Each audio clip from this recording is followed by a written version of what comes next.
Muy bien. Entonces comenzamos con la clase del día de hoy, 28 de mayo de 2022, de la materia Taller de Modalidades de Graduación número 1. Estamos concluyendo lo que sería el capítulo referido al marco teórico. Hemos visto de manera conceptual muchas definiciones, muchos conceptos importantes. Hemos analizado antecedentes internacionales, nacionales. Hemos analizado también el estado del arte, también conocido como el estado de la cuestión. Hemos visto también qué datos o qué parámetros o qué elementos específicamente deberíamos extraer de cada literatura relevante, tanto para tener una ficha como también para posteriormente poder incorporar en nuestro documento, vale decir, por ejemplo, a la hora de citar los datos y seguramente a la hora de comparar la revisión de nuestros datos, por ejemplo, con la metodología que ha llevado a cabo esa investigación. Posteriormente hemos hecho una práctica de la cual también hemos seguido avanzando. Hemos visto las bases teóricas, como también dentro de esta revisión hemos visto alguna diferencia entre lo que sería, por ejemplo, teoría y marco teórico, que ustedes han hecho un trabajo grupal muy interesante que lo han defendido en la anterior clase. Posteriormente hemos seguido avanzando con las definiciones y hemos visto básicamente este flujo conocido como la construcción de la perspectiva teórica, que engloba todo lo que sería la revisión bibliográfica como también la elaboración del marco teórico. Quedamos justamente en la elaboración del marco teórico en términos de dos técnicas principales, que es el método del índice o el método del mapeo. En la anterior clase habíamos quedado justamente esta lectura bien interesante acerca del movimiento de los makers, que tiene una analogía a nuestro capítulo, que básicamente tenemos que basarnos en otras investigaciones, basarnos en trabajos de otros autores, de otras partes del mundo, con el afán de seguir mejorando, seguir perfeccionando el conocimiento y avanzar, en este caso, en el conocimiento científico. La ciencia no se crea o no se elabora o no se genera por trabajos espontáneos, sino que es un circuito o es un trabajo incremental de la cual conforma una parte la comunidad científica de investigadores de diversas partes del mundo, de universidades, estudiantes desde pregrado, posgrado, etcétera. Por ese motivo que es muy importante, en este caso, la participación y el trabajo de ustedes en la revisión de la documentación existente para hacer esa documentación suya en términos de conocimiento y tratar de dar el paso siguiente. ¿Sí? Esa sería la recomendación, ¿verdad? Bien, dicho esto, entonces vamos a entrar a los métodos que hablábamos. Recordar un poquito que tenemos el método del índice y el método del mapeo. Vamos a entrar con el método del mapeo inicialmente, que es un método, una técnica recomendada para la elaboración de marcos teóricos. ¿Sí? Y lo voy a hacer un poquito más grande. Segundo punto. Bien. Este método del mapeo, ¿en qué consiste? Consiste en elaborar un mapa conceptual. Mapa conceptual todos conocemos, seguramente todos hemos hecho alguna vez para estudiar. Es una técnica muy importante, una técnica de estudio. Pero a la hora de elaborar el marco teórico nos va a servir como una suerte de, digamos, relación general para poder ver de manera resumida y de manera genérica una estructura global de todo lo que tendría que contener nuestro marco teórico. En este caso hay que elaborar el mapa conceptual por cada variable de estudio. Si tenemos una variable independiente y una variable dependiente, tenemos que elaborar para cada una de estas variables. Obviamente, a partir de esta elaboración del mapa conceptual de cada variable, continuamos en este caso al elaborar una estructura, la misma que sirve para apreciar o para tener muy presente una suerte de red que integra la información de los conceptos y componentes que deberían formar parte de las bases teóricas de nuestro marco teórico. Vamos a ver algún ejemplo, pero luego volver a esta definición, ¿ya? Por ejemplo, déjenme borrar esta parte, se me ha mezclado esta linecita, déjenme borrar, ahora sí. Por ejemplo, aquí tenemos en la parte izquierda un ejemplo justamente definido y referido a lo que es construcción o del concepto de la ciencia. Digamos que estamos haciendo una investigación teórica referida a lo que es ciencia, ¿ya? Entonces, en ese sentido, este marquito teórico, este mapeo que tienes acá, está viniendo, fíjense, una secuencia muy interesante. Si hablamos de construcción de la ciencia, tenemos que ir desde un punto de vista, digamos, de perspectiva histórica. En este caso, con color amarillo muy bien separado, muy bien resaltado de todo este mapa. Dice edad contemporánea, edad antigua, edad moderna. Son tres etapas o tres divisiones en el tiempo que la teoría nos pasa. Sé que hay más divisiones o más, puede haber más especificidades, pero de manera genérica en esta mapita está dividido en tres etapas. Repito, edad antigua, contemporánea y moderna. Para cada edad, para cada época histórica, se fijan, hay una subdivisión. Por ejemplo, la edad antigua habla de Aristóteles, y Aristóteles ya en definitiva o en específico habla del conocimiento de la causa de la cosa, y además de la especulación, la práctica y la poética. Entonces, esta definición cortita tiene de manera importante al autor y las principales definiciones de la ciencia, como también su división. La edad contemporánea ya un poquito más amplio, mucho más grande, habla de Mach, habla de Rosenberg, habla de Comte, de Kuhn, de Popper y de Max Weber. Cada uno con lo que ha propuesto o lo que ha definido lo que sería la ciencia, en este caso de Mach, de Rosenberg. Si se dan cuenta, tiene un textito que vincula a lo que está en el cuadro precedente. No jala directamente en la línea y nos dice un texto, porque nos podría tal vez confundir o podríamos tener cierta duda de lo que se refiere, y para evitar colocar este texto dentro de este cuadro, que tal vez también lo haría un poco más amplio, se lo pone por afuera, ¿no? Lo propio para lo que sería la Edad Moderna, con Galilei, Herschel, Bacon, Newton, Descartes y Hervey, tal cual. La cantidad de divisiones en cuanto a lo que propone o lo que aporta es variable. Seguramente hay, en este caso, más importancia, por ejemplo, acá en lo que propone Descartes que en lo que propone Harvey.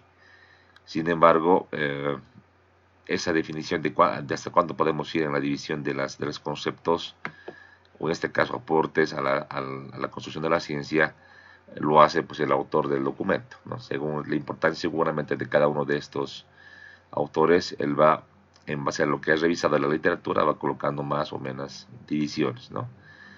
Entonces, si se dan cuenta, tiene una secuencia muy interesante.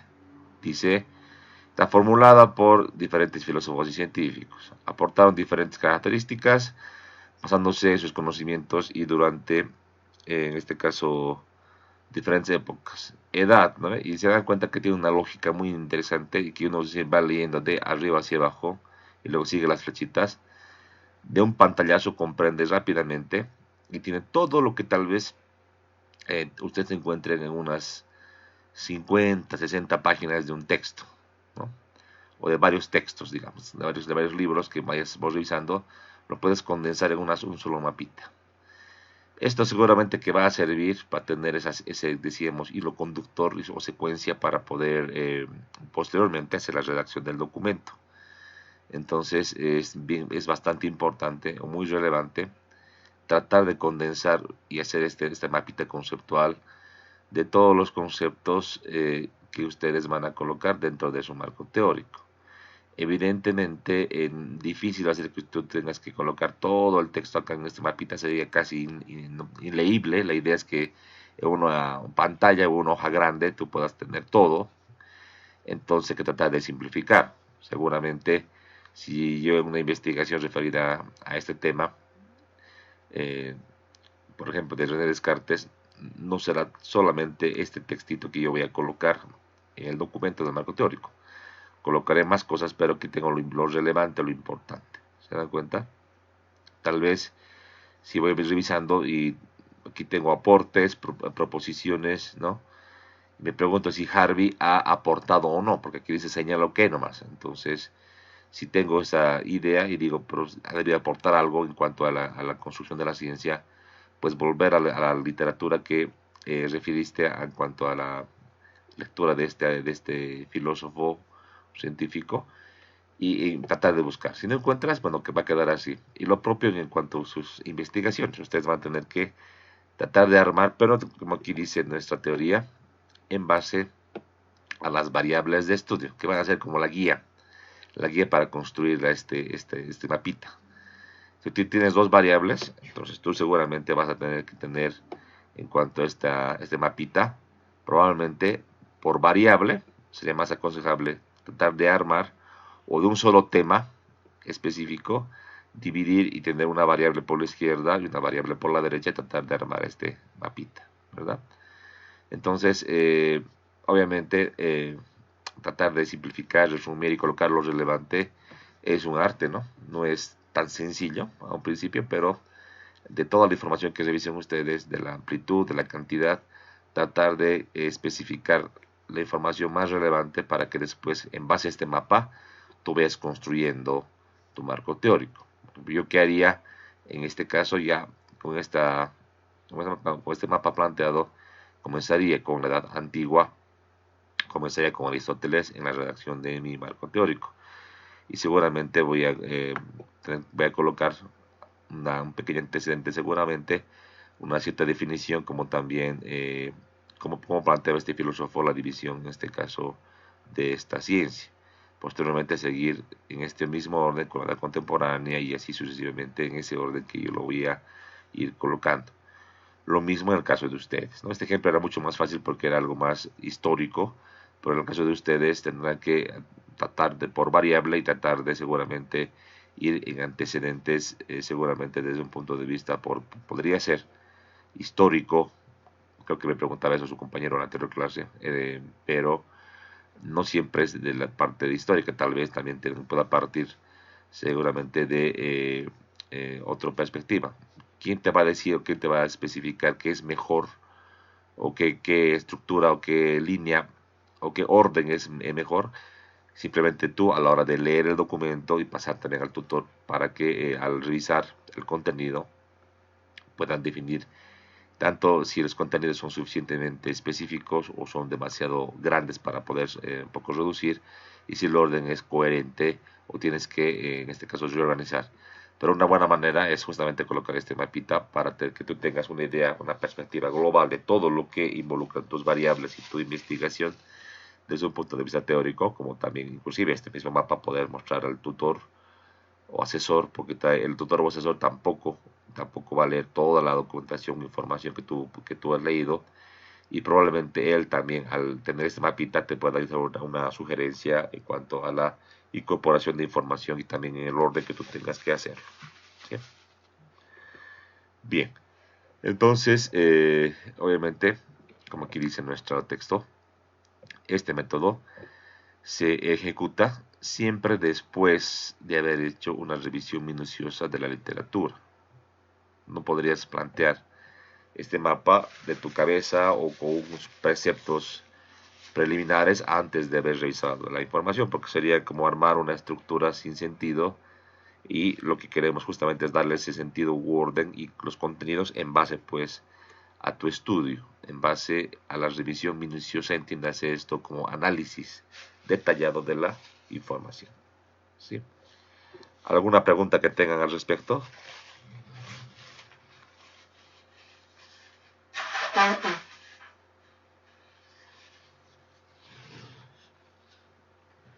¿Todo claro, estudiantes? Pregunta, preguntarles si en la carrera ustedes suelen hacer mapas conceptuales para su estudio particular o en algunas materias les solicitan hacer mapas conceptuales. Preguntarles.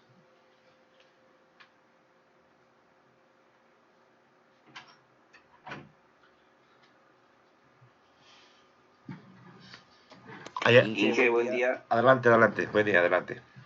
La materia de laboratorio de ingeniería sanitaria no es obligatoria, pero como avanzamos los temas de exposición nos exige, digamos, hacer unas diapositivas con mapas conceptuales. En esa materia podría decir yo que aprendemos cómo realizar el mapa conceptual o desde esquemas. ¿Y qué te parece a ti? Como, digamos, ¿qué te parece esta metodología de hacer mapas conceptuales? Son buenos, ingeniero, porque a uno mismo ayuda a poder desenvolverse y poder simplificar lo que es el tema que tiene que exponer. A veces con imágenes mismos solamente exponen, pero los esquemas y mapas conceptuales ayudan mucho. Excelente, gracias. Sí, tienes toda la razón. Inclusive yo les digo a la hora de hacer, digamos que un informe, a la hora que tú informes y tienes que hacer un informe, por ejemplo, que tú tengas que exponer ante un financiador, cuando tú te trabajas de ingeniero civil o tus compañeros, y tengan que hacer ciertamente un informe que les pidan, tanto el financiador o en este caso tus jefes o una entidad pública, beneficiarios, etcétera, quieren saber de manera global, tal vez el avance del proyecto, problemas en el proyecto, algunas necesidades del proyecto, etcétera, o el estado de la situación del proyecto. Digamos, quieren saber cómo está, van a la obra y quieren que tú les expliques, ¿no? Y si tú no tienes una estructura definida eh, para poder hacer la explicación o dar el informe, tal vez vas a hablar solamente de la parte de la de ingeniería, o solamente de la parte social, o solo de la parte de los pagos, o de la parte, digamos, que te parece de conflictos sociales. Entonces, es muy bueno que tú te armes una estructura como esta, ¿ya? Y en base a esta estructurita, vayas un poquito ya redactando un pequeño punteo, porque el informe que se entrega, los informes que se entregan siempre son en formato de ficha, o formato así de informe de Word. Entonces, para redactar de manera coherente y completa, sí es muy bueno que tú armes esta fichita. Inclusive a la hora de defender tú, en vez de llevarte todo un informe que lo puedes ir leyendo, mejor es que agarres una mapa como este, mapita como este, y que tú tengas eso como ayuda, cosa de que tú a la hora de explicar no te olvides de ningún tema y tú tengas obviamente todo listo. Y, por ejemplo, ese resalto con colores sí puede servir para que tú te ubiques de una mejor manera y destaques la información principal que tú tienes que explicar. Entonces, sí, es una muy buena técnica. Para estudiar sirve de mucho, ¿sí? Para abarcar todo lo que tengas que estudiar, para recordar. Entonces, son herramientas eh, educativas, académicas, que sí sirven para lo que sería también el trabajo que ustedes van a realizar a futuro, ¿verdad? Entonces, sí vale la pena. Bien, ahora para estructurar este mapa conceptual así en grande, podríamos partir de que, principio, de que para cada variable de estudio, tú tengas que, en recomendación, seguir los siguientes pasos. Podrías agarrar una primera instancia, luego en este caso, realizar el mapa de la literatura que tú has revisado, podrías agarrar en estas definiciones de las variables, sus dimensiones. Recordar que hemos visto dimensión de cada variable, ¿te acuerdas? En el capítulo de hipótesis y operacionalización de variables hemos visto que era una dimensión de una variable, la medición de la misma, a través de qué parámetros, de qué instrumentos, etcétera, y tal vez también algún modelo u otro aspecto importante referido a la variable de estudio, que puede ser, repito, la variable independiente o la variable dependiente, en ese orden.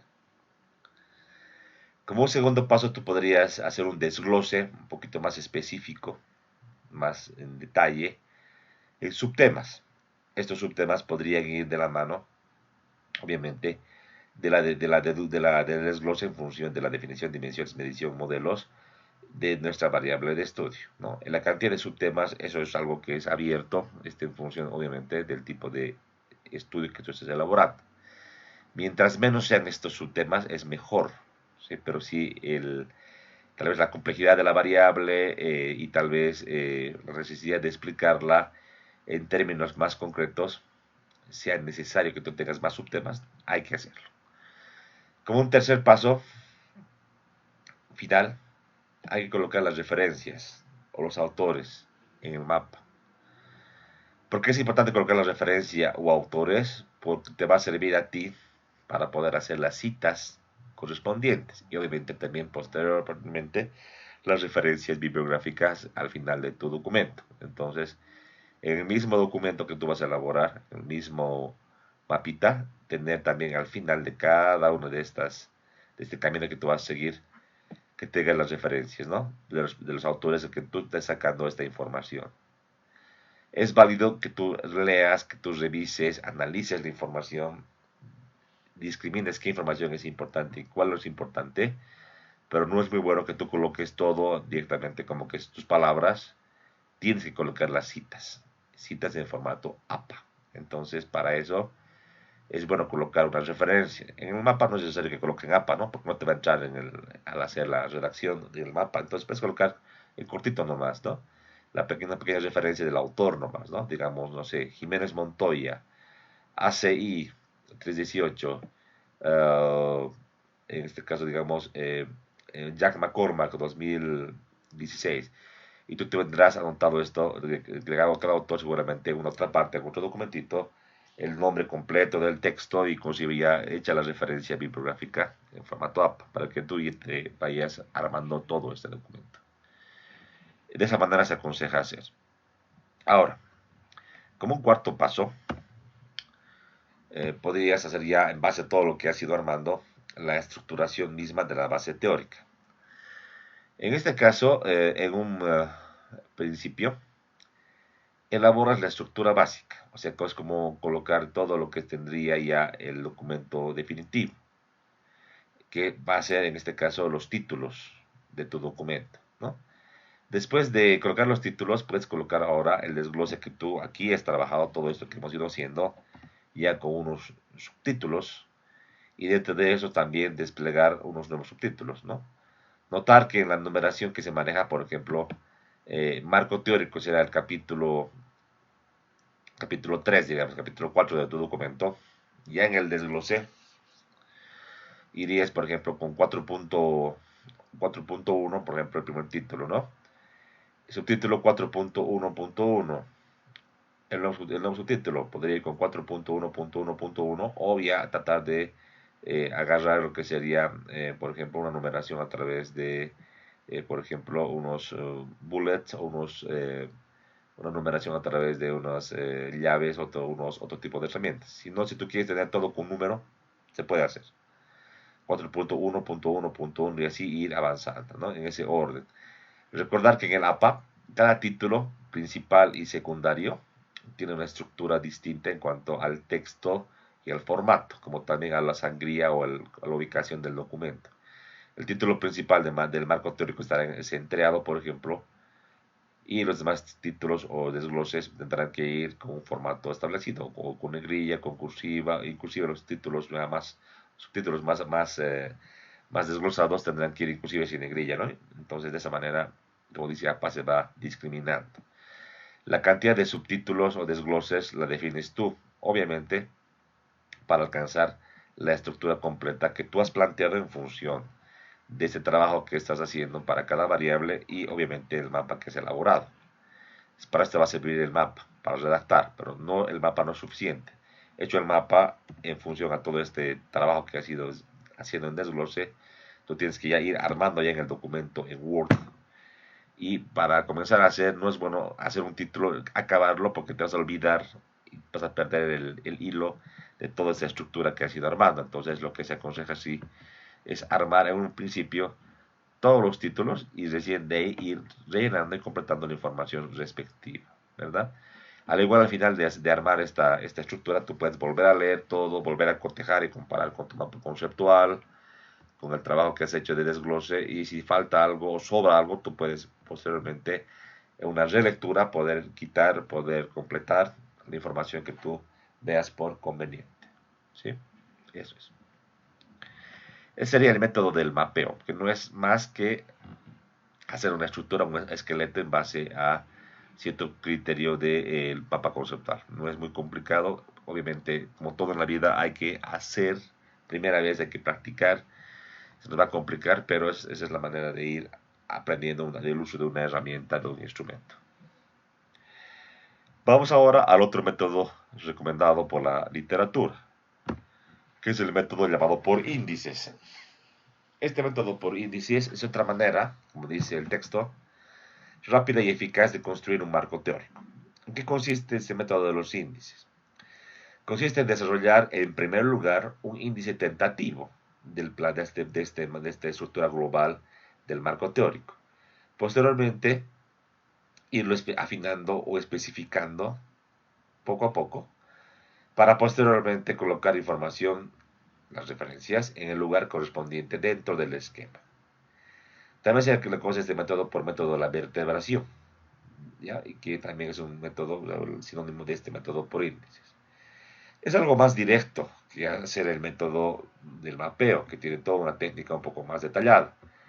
Aquí es mucho más directo, como les digo, es poner directamente la estructura, colocando, en este caso, un índice que va a ir yendo de lo general a lo particular. Y el último, unas referencias de las cuales, por ejemplo, imagínense de un subtema o de un sentido subtema específico que tú quieres incorporar en tu marco teórico, tú hayas revisado y veas que tal vez una referencia o dos sean importantes, tú tendrás que hacer con una flechita la unión de esos dos o tres referencias bibliográficas, y así para cada subtema. Para que veas esto de manera más global, aquí hay un esquemita bastante interesante que sacado del libro de Dan Sampieri. Lo tenemos en orden, ¿no? De manera general y de manera ya más específica en los títulos principales y ya en los desgloses, en los subtemas que decíamos. De por ahí en el tema 1 tenemos dos subtemas, en el tema 2 tenemos dos subtemas y así. En el tema 3 tal vez tenemos tres subtemas y depende mucho cada subtema o la cantidad en función al tipo de tema o al tipo tal vez de variable que queremos definir. Y si se fijan, puede tener un subtema como el 1.1, dos referencias, o puede tener tal vez el subtema K2, tres referencias, ¿no? Y cruzadas, fíjense, no va en ese orden de decir el 1 va con 1, 2, 3, el 2 va, no, es cruzado, depende de lo que donde tú vayas a extraer la información. Puede ser que el subtema 1 tengas en todas las referencias que has leído, tengas información, pues tú vas a elegir seguramente los criterios o las definiciones más relevantes o por ahí más actuales de esta información. Tú elegirás 1, 2, 3 referencias. Tú vas a definir de cuáles vas a sacar para cada uno de estos subtemas y vas a unir con estas flechas. Entonces, posteriormente ya a la hora de ver este esquema armado, tú vas a ir redactando el marco teórico en función, obviamente, a esta estructura que tú tengas, ¿no? Y te va a servir para, por ejemplo, ir en orden, hablando del subtema 1 y al trabajar de las referencias 2 y 3 y vas a ir armando de esa manera, ¿no? Y yo en lo particular, esto es un poco más directo, ¿verdad? En lo particular preferiría que ustedes armen su método del mapeo, o su mapa conceptual. Tal vez podrían mezclar también, tener el mapa conceptual, tener toda la técnica, tener su estructura ya definida en base a esta técnica, y tal vez igualmente se pueden armar en otra hojita este esquema, que debería ser similar al que han planteado ustedes al final del método de mapeo, para tener esto igual impreso y tener como una referencia a la hora de redactar la información, ¿verdad? También podrían aplicar de manera paralela, no hay nada que nos impida hacer esto, ¿sí? Entonces, por ambos lados pues, tendríamos que ir, o por un lado, al que elijan ustedes, ir armando lo que sería toda la estructura del marco teórico, de las bases teóricas de nuestro documento. Bien, concluido el tema de las técnicas o herramientas para estructurar el marco teórico, vamos ahora a ver algunos casos puntuales o algunas cosas que tenemos que ir un poquito aclarando. Por ejemplo, el caso de definición de términos básicos, ¿sí? Dentro del marco teórico, en toda la estructura que van a armar y al ir redactando, siempre es importante definir algunos conceptos clave de términos básicos relevantes de tu investigación. Indicar que hay términos sobre los cuales uno puede entender una cosa, pero a la luz de tu investigación es otra. Ejemplo, obra de arte.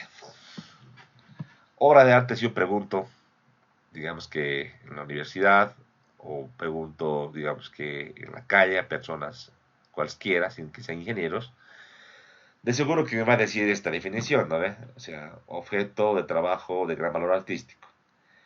Si le pregunto a puros ingenieros de obra, ¿qué es una obra de arte? Obviamente en un proyecto ahí, en perspectiva de ejecución de un proyecto, me puedo decir que una obra de arte son varios tipos de estructuras para poder llevar, canalizar aguas, calabrar pasos y obstrucciones naturales, como puentes, bóvedas, badenes, cunetas, alcantarillas, etcétera, muritos de contención, etcétera, ¿verdad? Obviamente, las definiciones que están acá dadas son totalmente diferentes. Una está orientada a la luz de obras de ingeniería, usualmente obras viales sobre las cuales tenemos que salvar cursos de agua. En lo particular, a mí, si tú me preguntas, yo preferiría no llamar obra de arte y llamar obra de drenaje, en lo particular, ¿ya? Pero en la jerga de la ingeniería, sobre todo en Bolivia, se maneja mucho ese término de obra de arte o obras de arte, ¿ya? Una vez no entiende, ¿no? ¿Por qué le dan ese nombre tan específico de obra de arte a lo que les acabo de explicar? Pero algún texto, algún libro que he encontrado, como también los colegas, sobre todo los más antiguos, los que tienen más experiencia, me indicaban de que, bueno, para eso obra de arte es justamente esas obras de drenaje y obras, hasta incluso muros de contención que se hacen en los caminos, porque en una obra vial, usualmente el trabajo se hace con maquinaria pesada, maquinaria grande, de alto rendimiento. O sea que si, por ejemplo, quiero cortar, hacer una excavación grande, meto mis excavadoras y voy avanzando en este caso por día, cientos, miles de metros cúbicos voy avanzando, ¿verdad? Y si quiero hacer un ripiado lo propio, meto mis volquetas, meto mis rodillos, meto mis compactadoras y avanzo obviamente por progresiva, pero por metros, cientos de metros en adelante, ¿no? Trabajo en bruto. Si quiero pavimentar lo propio, no voy a pavimentar 10 metros en un día, voy a pavimentar por lo menos unos 80, 100 metros. Pero no, ellos dicen que esas obras pequeñas, que sí son importantes en una obra vial, toman tiempo. No se puede hacer con un equipo grande. Requieres bastante persona o bastantes trabajadores que tengan mucho cuidado y detalle para poder hacer este tipo de proyectos, porque no cualquiera puede hacer una obra de arte, no cualquier trabajador le puede meter, porque puedes tener un lindo camino bien realizado con muchos detalles y que tener, por ejemplo, un bombeo adecuado, peraltes, transiciones, pero si por ejemplo una cuneta, imagínense una cuneta, tiene una pendiente inadecuada o no sigue en este caso la curvatura de una vía y tienes por ejemplo tramos rectos así que no van con la, digamos, a la vista inclusive con la geometría natural del camino, obviamente que va a parecer que todo el trabajo que se ha realizado está mal, ¿no? Entonces realmente cada una de las obritas tiene que realizarse de una manera muy detallada, detallosa, con la geometría bien específica y obviamente para que tener, por ejemplo, una cubeta en curva, hay que hacer un encofrado muy parejito, un trabajo bien minucioso para que quede pues perfectamente armonioso con el proyecto. Y es por eso que requieres gente muy calificada y que seguramente que va a tardar mucho en ejecutar este tipo de obritas. Que tal vez en monto económico o en volumen no sea mucho, y no sea tan interesante para el constructor del camino, pero que es importantísimo para poder hacer la entrega del mismo. Entonces, por eso le llaman obra de arte, hay que hacer las obras de arte, ¿no? A veces las empresas no quieren hacer, no les interesa mucho porque no hay mucha rentabilidad, ¿no? Y a veces también subcontratan. Les comentó, grupos de trabajadores que, claro, con su experiencia, con los años, han ido formando, tienen bastante experiencia y se agrupan con un subcontratista de mano de obra, son expertos en hacer, por ejemplo, alcantarillas de caminos, o hacer cunetas, o hacer incluso empedrados, que también, entre comillas, se considera como una obra de arte, podría decirse así, eh, para que las empresas que ejecutan obras viales o mejoramientos de obras viales les subcontratan específicamente para hacer estas obritas. Obviamente ellos ponen la mano de obra y la empresa pone lo que sería el material y las herramientas. Todo con el afán de entregar pues un proyecto de calidad, ¿no? Así un acabado lindo. De ahí viene un poco la definición de obra de arte, ¿no? Que uno entiende ya con esa explicación dada, pero de manera general, a una persona que no trabaja en obra, que no conoce ingeniero, obviamente le va a parecer un poco raro, un poco extraño, ¿verdad? Este ejemplo yo lo pongo acá porque en el marco teórico podrías tener vos un tema muy específico que definir un concepto que a la luz del conocimiento vulgar, común, corriente, sea una cosa, pero a la luz de tu investigación y de lo que tú vas a necesitar para tu estudio sea otra. Pues es importantísimo que tú definas de una manera muy clara y contundente para que de ahí en adelante todo lo que sea tu investigación, todo lo que sea tu análisis de datos, tus ensayos, todo lo que tengas que hacer, ya se entienda de que estás haciendo la referencia a esa definición y el lector del documento, el tribunal, etcétera, sepa a lo que te estás refiriendo. ¿Sí? Bien. Otro punto importante también a destacar que estos términos básicos al final del documento podría parecer una especie de glosario. ¿Qué es un glosario? Si se acuerdan en los libros de texto. Un glosario es una suerte de definiciones que se colocaban, normalmente en los libros antiguos, siempre era obligatorio, se colocaban al final del documento o al principio del mismo en algunos textos, que definían los conceptos fundamentales. Inclusive en algún glosario de un libro antiguo te daba inclusive el número de páginas o el capítulo donde estaba el término importante. ¿Sí? En términos de una tesis o de una investigación es igual importante y es destacable que tú tengas un glosario de los términos de la investigación o de las definiciones más importantes, ¿no? No de todas las palabras, evidentemente, pero de lo más importante. En este caso del glosario, podrías vos sacar la siguiente ayuda o guía. Podrías incorporar en el mismo, por ejemplo, la definición de unidad de análisis de tu investigación, las variables de tu investigación, las dimensiones de las variables que estás vos realizando del método de estudio, como también otros términos que pueden ser de interés para la investigación. Pero por lo menos, unidad de análisis, variables y las dimensiones de las variables. Sería lo mínimo que tú deberías definir. Y todo otro que tú veas que sea importante o tal vez un poquito confuso, como este caso que acabo de explicar. Bien. Obviamente dentro de los términos básicos, aparte del glosario, se entiende que este mismo glosario contiene términos claves utilizados en la investigación. Usualmente en el resumen de la tesis o del artículo, por ahí luego haces un artículo científico, sería ideal en base a tu investigación. En los artículos científicos es obligatorio colocar una hojita llamada resumen o abstract en inglés, inclusive si lo elaboramos para una página de repositorio internacional, inclusive en la universidad se pide que la definición resumen esté en español y inglés, ¿no? Y al final de este resumen o abstract tienen que ver lo que se llama el término keywords o palabras clave, justamente referido a este acápite, ¿no ve? Términos clave de la investigación, 2, 3, 4 conceptos que no los tienes que definir, pero los tienes que colocar ahí como términos claves, que seguramente después en el glosario estará totalmente definido. Otra recomendación en cuanto a la definición de estos términos básicos. Tienen que estar redactados claro, sin ambigüedades, dice.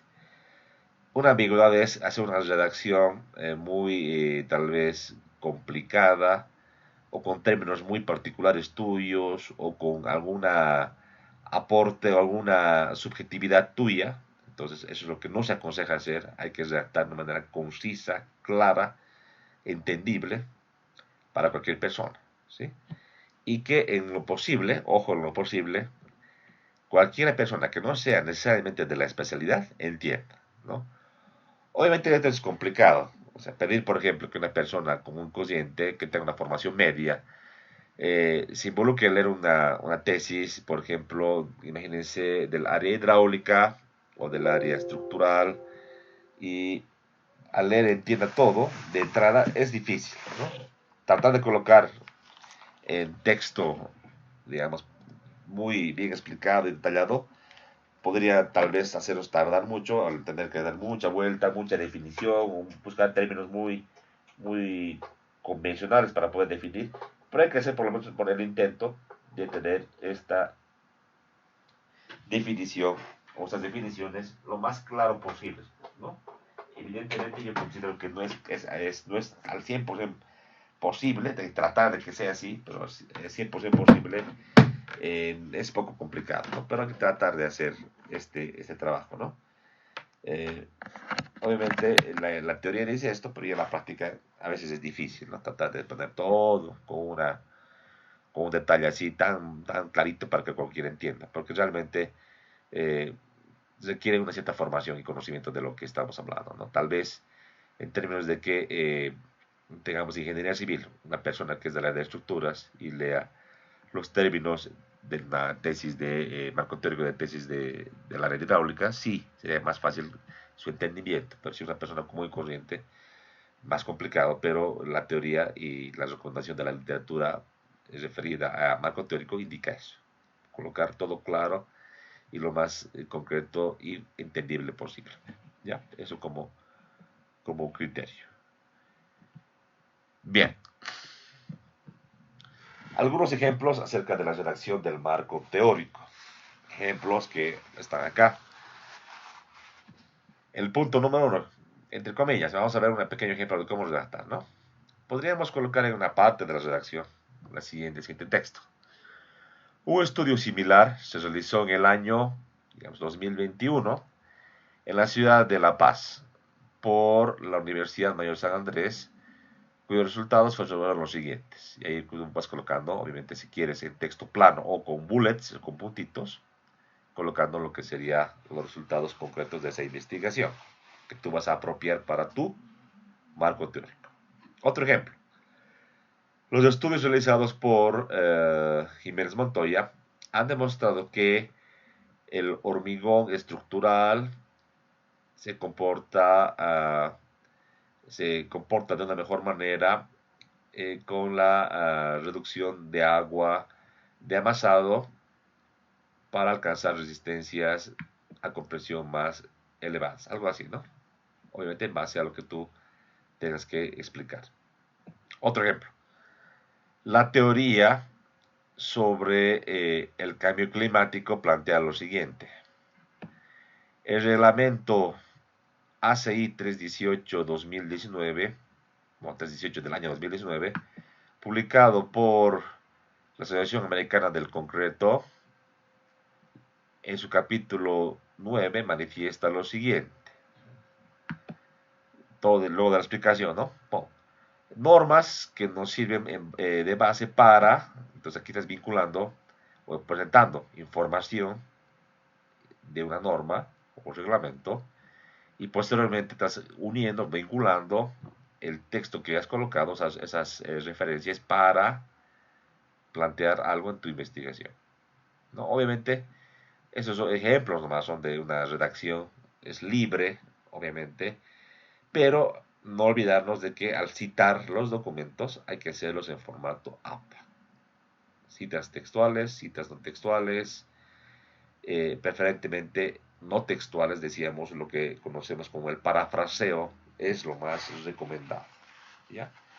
Igual vamos a ver un capítulo específico de APA, vamos a ver algo más detallado, con más ejemplos, para que nos quede bastante más claro. Bien, algunos tips y recomendaciones finales que voy a dar en cuanto a marco teórico. Una pregunta clásica que hacen muchos estudiantes a la hora de plantear el marco teórico, ¿no? ¿Cuántas referencias deben usarse? O sea, ¿cuántas? ¿5, 10, 15? ¿Cuántas? Para que me apruebe mi tutor, para que me apruebe el tribunal. ¿Cuántas? La respuesta es la siguiente. No hay una cantidad exacta. No existe, ¿no? Sin embargo, todo depende del planteamiento del problema. O sea, realmente, si el problema está muy bien planteado, es concreto, conciso, y obviamente contiene solamente dos variables, pero depende también mucho del contenido o del enfoque de la investigación, si va a ser una investigación del área hidráulica, estructural, todo depende del problema, o sea, realmente. En base a esto, algunos autores de libros de texto de metodología de la investigación científica refieren que para una tesina entre 20 y 30. Una tesina es un documento inferior a la tesis que usualmente no aplicamos en ingeniería o en la universidad, en ingeniería civil. ¿Ya? Tal vez vean ustedes en gusto de una especialidad, tal vez, o un diplomado les pidan. ¿Ya? Pero para que tengas idea, para un nivel de licenciatura, ya sea proyecto de grado, trabajo dirigido, tesis, sobre todo tesis, entre 25 y 35 referencias. Date cuenta, es un valor bastante grande, bastante importante. En tesis de maestría de 30 y 40 y obviamente en artículos de revista científica que ya es algo, digamos, un poco superior porque tú tienes que llevar, digamos, una investigación de un grupo de un laboratorio, tal vez inclusive de una maestría, llevar eso a un artículo científico, una revista indexada que tiene que aprobar, obviamente para esta redacción no cualquiera puede redactar una revista entre 40 y 60. Entonces la cantidad es importante, la cantidad de referencias que ustedes deben colocar en su documento, ¿no? Obviamente estas referencias pueden ser de varios autores, ¿no? O sea, por ejemplo, yo puedo hacer unas 5 referencias de un autor, de investigación, de un libro, unas 10 de otro y así, pero lo mínimo aconsejable de 30 y 40, ¿no? Esto en función, obviamente, también decíamos, al parafraseo que vamos a utilizar. No es bueno colocar citas textuales, por lo posible citas no textuales, a no ser que, por ejemplo, una ecuación, una norma nos especifique algo, algo muy concreto que no podamos cambiar, ¿no? Tal vez un texto de un contrato, me imagino, algo así podría ser, cita textual. Pero por lo menos entre 30 y 40 es lo que, perdón, 25 y 35 es lo que les aconsejamos a ustedes para la construcción de su marco teórico. ¿Ya? Eso sería como un tip al respecto. Y por último, otras consultas. Decíamos, ¿cuán extenso debe ser el marco teórico? Una pregunta clásica, ¿no? El tamaño. ¿Cuántas hojas, no? 10, 20. Muy igual, aquí la respuesta es que no hay algo cerrado, algo definido, o sea, es variable, muy variable en función, evidentemente, al tipo de investigación que tengas que hacer. ¿Ya? Sin embargo, algunos autores refieren que, por ejemplo, para artículos o de revistas científicas, entre 6 y 12 cuartillas. En tesis de licenciatura y maestría, de 20 a 40. Tesis doctorales, entre 40 y 50. ¿Ya? ¿Qué es cuartilla? Una cuartilla es una hoja carta, ¿ya? Una hoja carta estándar. O sea, con el formato APA que les decíamos, 2.5 a cada lado y el texto, en lo posible haremos una 1.5, no haremos doble espacio porque me entra muy poco texto, con Times New Roman número 12, un texto similar aprobado por el formato APA. ¿Ya? No entra tanto texto, si ustedes se han dado cuenta al redactar sus documentos, su ensayo o lo que me han entregado, no es mucho lo que entra con ese formato.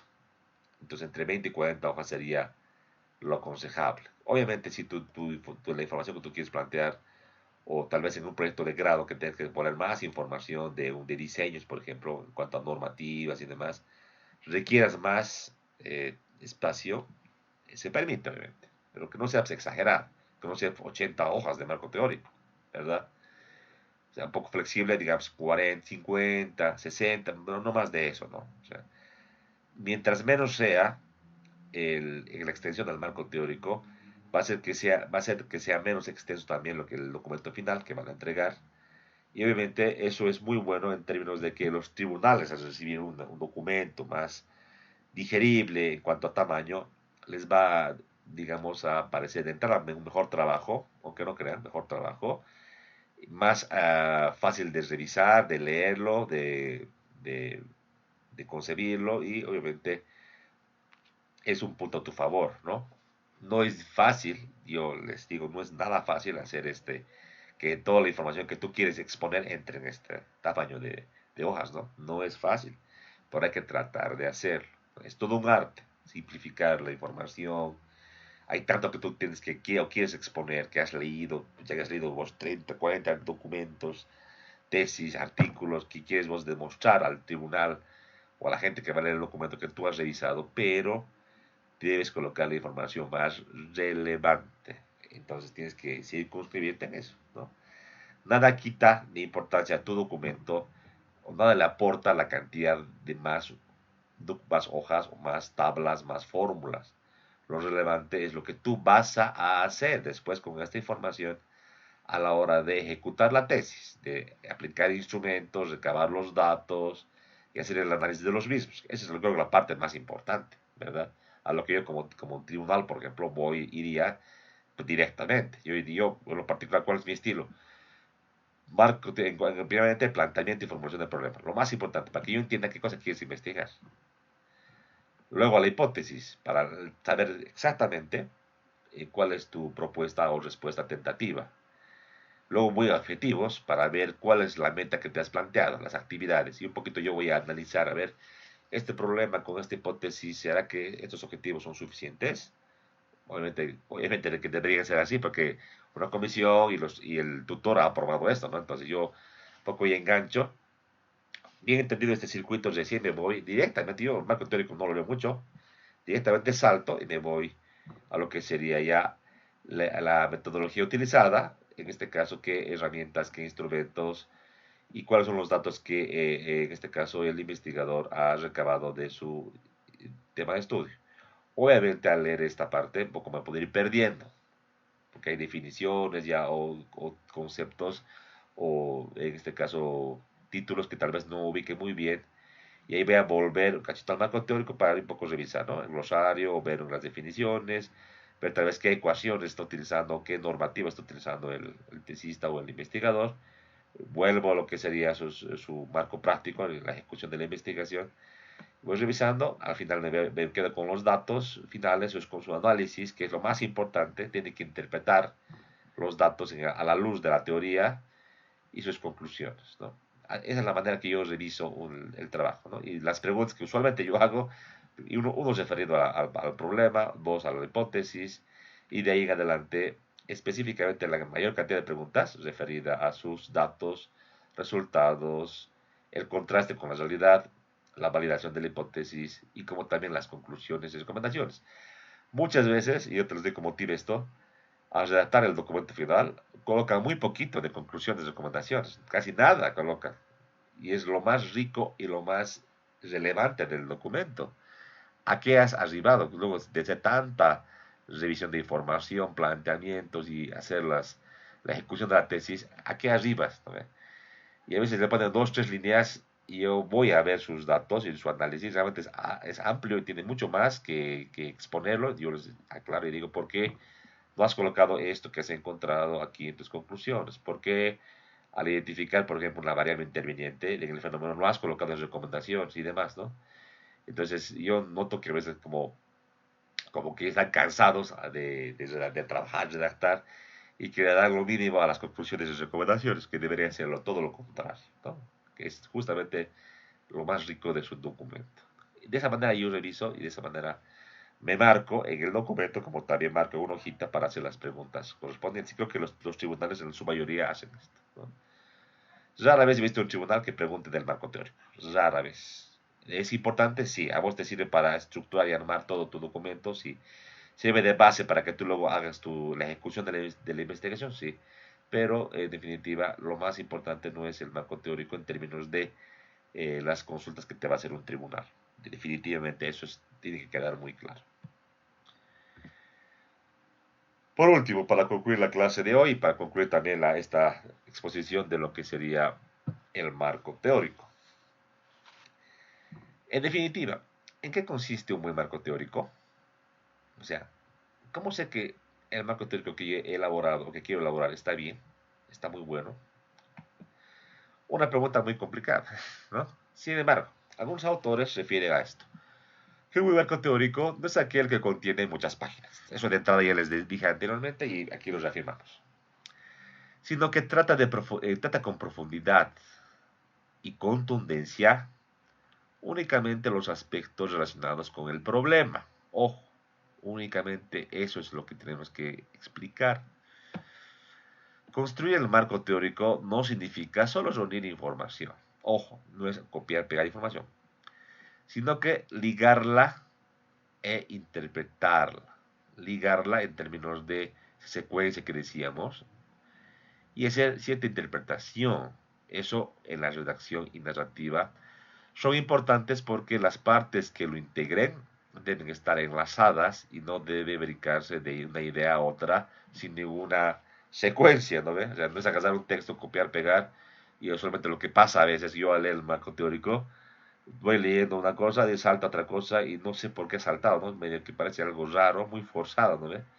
Y la redacción que tú tienes que hacer tiene que ligar, tratar de mostrar en palabras estos hilos que decíamos, estos hilos o relaciones tienen que estar dadas por tu redacción o si quieres en formato de esta mapa conceptual, toda esta secuencia tiene que estar en redacción. Es muy importante como tú presentes la información, tu estilo de redacción, para que el lector entienda y sepa que tú, la información que ya estás planteando, está muy bien enlazada, ligada e interpretada, ¿no? También interpretada está amarrado con el término de que no es bueno copiar, pegar nomás y entregar, sino que tú tienes que parafrasear, decir en palabras tuyas, ¿sí? Cada definición, los conceptos y la interrelación entre los mismos, ¿no? Entonces, ahí viene el aporte, pues, del tesista o del investigador. Tomar muchos conceptos, inclusive abstractos y grandes, que existen de todo un tema, y a la luz de tu problema y sus variables, tratar de estructurar algo coherente y concreto. Eso es. Obviamente, si el que lee el documento, al que le interesa el documento, quiere ampliar más, tal vez no le parece tan suficiente, ¿ya? Tendrá pues las referencias bibliográficas, porque tú al final, luego de hacer las citas, podrás al final de todo el documento, luego de las conclusiones y demás, las referencias bibliográficas, y ahí estará pues el libro o libros que tú haces cita o referencia, y él podrá entrar a esos libros y ver con mayor detalle, si quieres, algo que tú has planteado en tu documento. Esa es la idea. ¿Sí? Ejemplo, en una tesis plantea uno de los tesistas en su marco teórico el método o tal vez los ensayos del hormigón y habla acerca de primeramente los ensayos de temperatura, luego viene el ensayo del revenimiento, más conocido como el asentamiento slump o el cono de Abrams, ¿verdad? Y eso hace una explicación al respecto, ¿no? Pero no le coloca todo el detalle, ¿no? Entonces, yo para comprender, por ejemplo, como lector, como revisor, de manera más integral este ensayo, me dice aquí tal vez el tesista, me habla de la cantidad de hormigón, colocarlo en capas, hacer el varillaje correspondiente por capa, y luego levantar el cono y medir, en este caso, el desplome de esa masa de hormigón, en este caso con el cono invertido, colocando la varillita y poder medir al centro de esa masa esa distancia y tal vez me va a dar un cuadrito con los asentamientos y los criterios para clasificar que la mezcla es plástica, está muy fluida, etc. Eh, no me da el detalle completo, porque yo al leer esto me queda claro, ¿no? Digamos que yo voy a hacer eso mismo que dice la tesis, ¿no? Voy a agarrar, voy a varillar, pero ahora viene la pregunta, ¿podrá hacer este ensayo? ¿Lo podría hacer, no sé, pues en un minuto o lo puedo hacer en 10 minutos? O sea, más con calmita. ¿Será que es lo mismo? No. La norma referida al ensayo del revenimiento del hormigón especifica incluso tiempos en los que yo tengo que hacer el procedimiento desde un inicio hasta el final del mismo, como también un tiempo intermedio en el cual yo tengo que hacer, por ejemplo, la medición o el varillaje correspondiente. Entonces, para más detalle podría ir a la referencia, por ejemplo, norma ACI 318 o la norma específica que estipula este ensayo de control de calidad del hormigón y ver con más detalle. ¿Ya? Pero eso, digamos, tal vez el tiempo en minutos y todo eso que acabo de recordar a ustedes, que ustedes lo conocen muy bien, no sea relevante para el problema que está explicando el tesista. Él ha colocado solamente en términos que le han parecido importantes, ¿no? Y él ha parafraseado y ha colocado en sus palabras lo que le ha parecido y lo que considera que es importante. O sea, que no todo tenemos que aclarar y detallar y colocar, sino lo importante, ¿no? Esto en tesis, ¿no? En proyecto de grado o trabajo dirigido es un poco más complicado, porque si, por ejemplo, yo quiero hacer un proyecto de infraestructura, quiero hacer un expediente técnico de un diseño de un puente, entonces seguramente será relevante coger de la norma de puentes los criterios fundamentales de diseño, ¿no? Parafrasear esto no es tan fácil, se lo puede hacer, ¿verdad?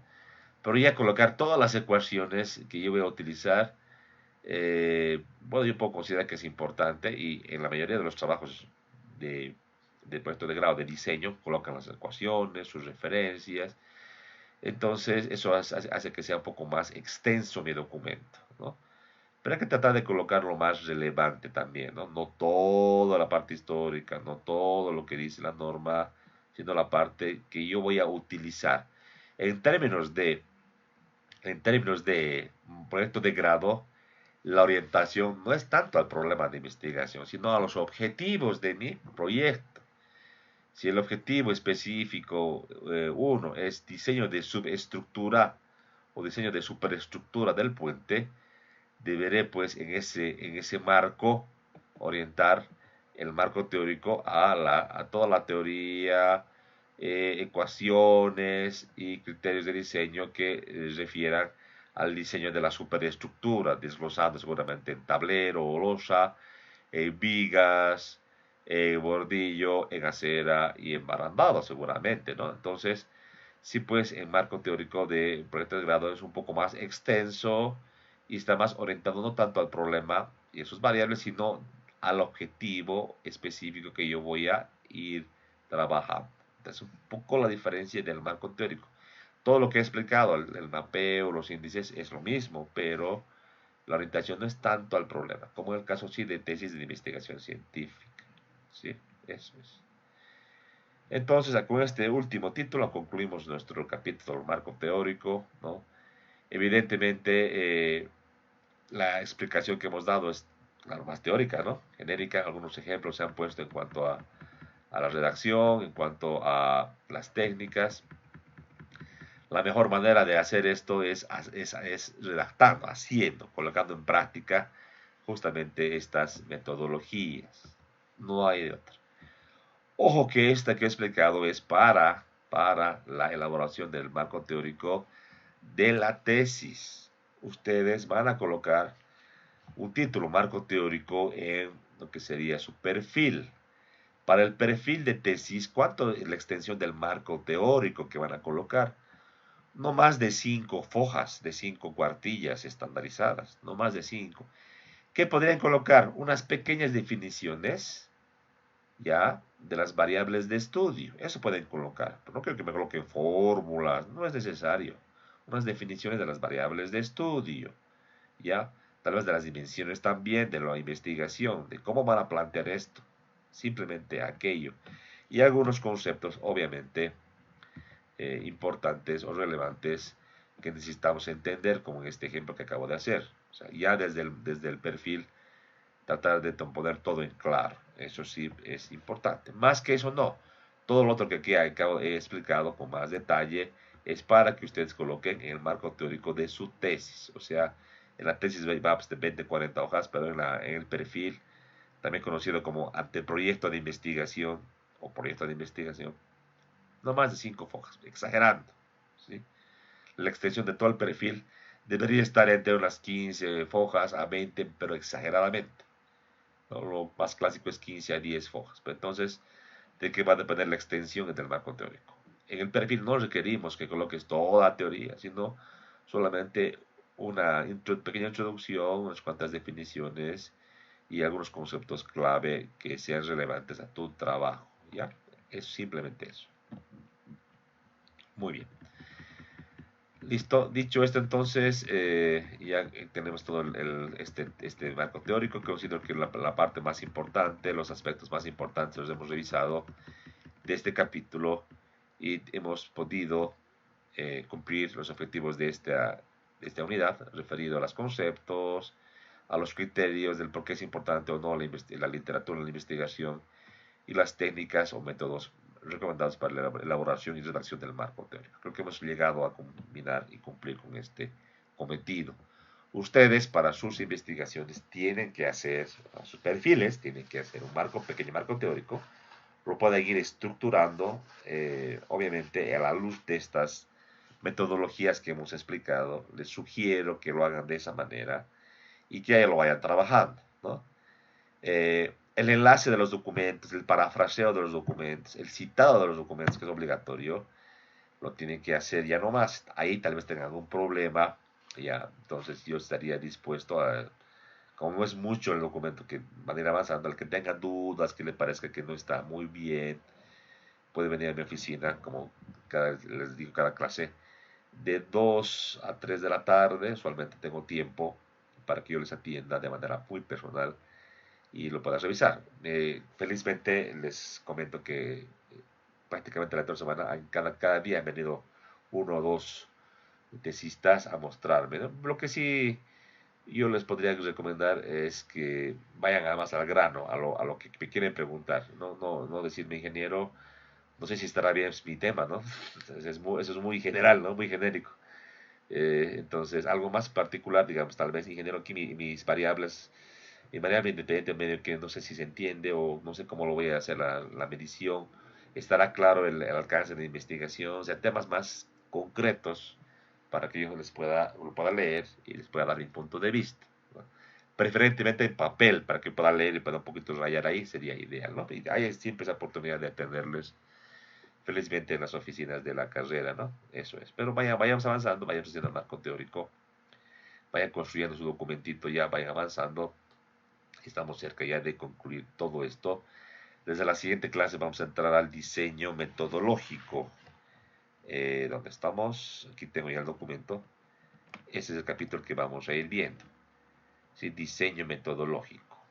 En este capítulo, en resumen, veremos el cómo hacer la investigación. Obviamente es demasiado amplio el espectro de sus investigaciones, que pueden ir por un corte experimental, no experimental, mixto, pueden ir con un corte o un enfoque referido al área hidráulica, el área estructural, geotécnica, vial, sanitaria, ambiental.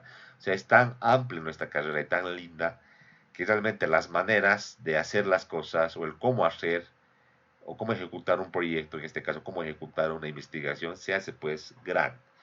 Yo lo que les voy a dar en este capítulo, voy a hacer un resumen porque antes había hablado muy amplio, era demasiado aburrido. Voy a agarrar y voy a darles unas pequeñas definiciones conceptuales muy importantes que a la hora de tu redacción tengas que explicar primeramente el tipo de investigación, el nivel de investigación, colocar, por ejemplo, el tamaño de la muestra y posteriormente, en concreto, qué herramientas, qué instrumentos vas a utilizar para hacer tu investigación o qué técnicas para hacer cada una. Técnica y herramienta o instrumento no es lo mismo, ojo. Y en concreto tú me digas en tu perfil de tesis, aparte de la definición del tipo de investigación en su nivel, en concreto, para el objetivo número uno o para la variable número uno, voy a utilizar esta metodología. Voy a agarrar, por ejemplo, voy a utilizar el método de los elementos finitos a través del software ANSYS. Voy a realizar 10 modelos matemáticos, de los cuales voy a variar el espesor de la losa. Las dimensiones serán dimensiones preestablecidas en base a tal teoría, losas de 2 por 2, y voy a variar en espesor de 15 centímetros a 20, 25, 30. Esos modelos los voy a introducir en el software ANSYS y voy a modelar con el objeto sólido número, no sé, pues número 40, y con esta modelación voy a obtener tales resultados o datos que posteriormente los voy a analizar de manera estadística aplicando análisis de varianza para obtener las conclusiones de mi investigación. O sea, así en concreto, en Chuis quiero yo leer en sus documentos el cómo van a hacer, ¿no? Eso que ese ejemplo que acabo de dar es un ejemplo más genérico, ¿no? Y cortito. Van a colocar ustedes en base a lo que necesiten, a lo que requieran, qué técnica y qué instrumento van a utilizar. Yo les preguntaré, pues, en ese momento, si es suficiente, ¿será que es suficiente hacer eso para que tú tengas los datos requeridos para validar tu hipótesis? ¿Será que esas herramientas que planteas las tienes disponible como tesista? ¿O existen en Cochabamba, Bolivia? ¿Será que la medición, o será que el tamaño de la muestra es suficientemente representativo para, para poder generalizar después las conclusiones de tu investigación? Son preguntas clave sobre las cuales tú tienes que trabajar y entender. Obviamente, si en este capítulo, si en esta explicación tan importante de los conceptos, teorías, criterios que dan los autores de los libros de metodología de investigación científica, podrías hacer seguramente, pero mejor es seguir las recomendaciones y ya ir partiendo de aquello. El know-how, el cómo hacer, dónde puedes encontrar para tu tema. En investigaciones similares, artículos científicos, tesis pasadas, porque ahí los investigadores, al igual que tú, en aquel entonces han tenido ese problema, ese reto. ¿Cómo hago para sacar datos para mi investigación? ¿Qué es lo que hago? Ellos seguramente que han hecho igual sus revisiones documentales, han consultado con expertos y han encontrado un método que de por ahí no será lo mejor que existe, porque puede haber muchos métodos al respecto, ¿no? Muchas metodologías, muchas herramientas y equipos, pero han elegido una herramienta, un instrumento que seguramente les será disponible o es suficiente para poder arribar a algunos datos para su investigación. Entonces, lo mismo tienen que hacer ustedes. Pueden inspirarse en eso o en temas similares que tú puedas tal vez abstraer o adecuar un instrumento o una herramienta para el uso de tu tesis, en la ejecución de tu investigación. Es posible, es probable y es algo recomendable hacer esto. Entonces, de todo lo que están leyendo, de todas las tesis, investigaciones, vayan al capítulo de ejecución de la investigación, vayan y vean con qué equipos, con qué herramientas, con qué instrumentos, con qué planillas digamos, de recabación de datos inclusive y de análisis de la información de los datos se ha trabajado en aquella investigación, ¿no? Vayan cogiendo eso, vayan redactando, vayan copiándolo en un documentito para ir analizando y pregúntense si eso ustedes pueden adecuarlo a su investigación, ¿sí? Eso es lo más importante y tal vez un poco lo más difícil en esta parte, ¿no? Plantear el problema sí me requiere bastante criterio, pero con la información que han leído, yendo recabando, yendo construyendo su problema, objetivos, hipótesis, ¿no? Pero ahora toca lo más peludo, lo más difícil. ¿Cómo pongo en marcha la investigación? ¿Cómo pongo en concreto, cómo saco los datos de la realidad para poder luego analizar y validar la hipótesis? Entonces ahí está un poco la dificultad. Obviamente, dificultad entre comillas, pero hay tanta información y tantas investigaciones que se han hecho que existen herramientas, las hay. Hay que ser un poco ahí, un poco ingeniosos a la hora de habilitar y agarrar estas herramientas para adecuarlas a nuestras investigaciones, ¿no? Eso ya tiene que ir pensando y en la siguiente clase comenzaremos justamente con esta parte tan bonita del diseño metodológico, ¿ya? Juntos. Muy bien, entonces quedamos aquí, nos vemos el día martes con esta unidad número 7 que trataremos de hacerla un poco más resumidita, ojalá en 3 clases hasta el siguiente sábado, para ya darnos fechas para poder ya entregar nuestro perfil y las defensas correspondientes. Claro que sí. Muy bien, nos vemos el día martes. Muchísimas gracias, muy buenos días.